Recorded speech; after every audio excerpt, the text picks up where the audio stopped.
איזה עצמאות יש לנו בינינו, איזה עצמאות. רוצים לעשות משהו? אובמה, אתה מסכים? לא? טוב, בסדר, ביי.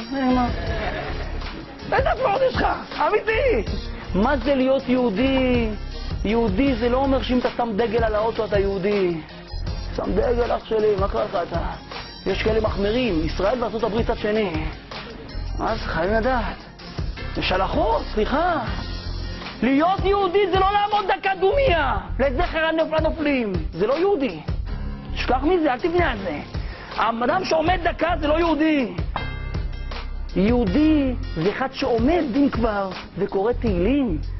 זה יהודי. כי העמידה לא עושה שום דבר, כך כל בן אדם, תגיד לבן אדם, אבא שלך ימות, ייפטר מן העולם עד 120, אבל בסוף הוא ייפטר. תעמוד דקה לזכרו ביום האזכרה. זהו, תעמוד ככה דקה, זהו, נגמר. אני אעשה לך, זהו, יאללה, והולך. תגיד לך, מה אתה משוגע? אתה חולה נפש? מה זה ייתן? כאילו, אנשים מבינים שזה לא עושה כלום, אבל הוא עומד.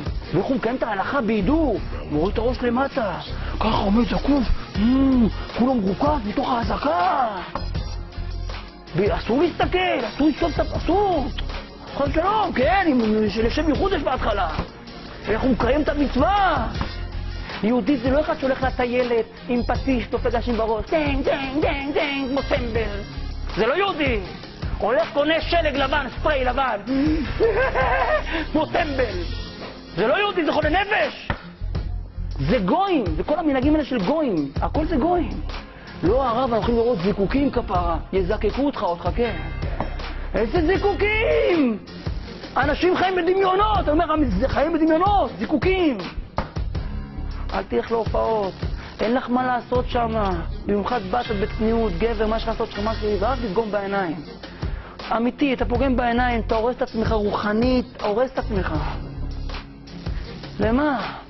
בשביל מי? בשביל מי שווה את זה? שמי שמארגן את זה ייתן את הדין בשמיים, הוא מסכן הרי, הוא ישלם על זה שנים על גבי שנים, מסכן מי שמארגן את הערבים האלה. וזיקוקים! שטבח שם עולה, חייבים לראות זיקוקים. מה זה? מי שלא ראה זיקוק ביום העצמאות, לא יעשה את זה חובה של החג. הרי מה? אם היינו אנחנו, טלפון אחמד, מוסטפא, שהוא יסדלמי, הורגים אותו, זהו. ועכשיו, בואו נראה, יש תוכנית חדשה עכשיו, סדרה של ערבים, איזה, כן, פאודה, לא חשוב, פאו אנג'ל, לא חשוב. יש כזה, הורגים אותו, יאללה, בלגן. אומר לה...